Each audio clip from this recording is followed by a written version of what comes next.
I'm Jon Larson, technical trainer for Epiroc USA Surface and Exploration Drilling.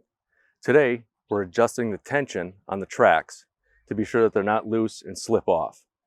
First thing we're going to do is we're going to get a piece of wood that's straight and take a measurement between the bottom of the wood and the top of the chain.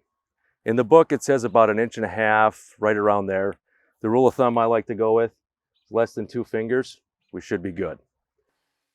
To access a tensioner, we have a cover plate here located on the tracks. An M6 Allen wrench removes those bolts, and inside you can see we have the valve for tensioning the tracks.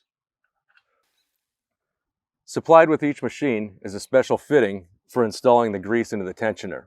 It's slotted on one side. Simply go in here and install it.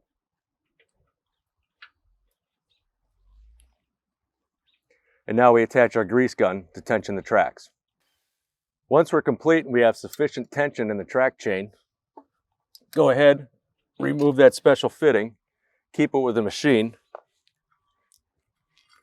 and we'll reattach the cover plate on the drill.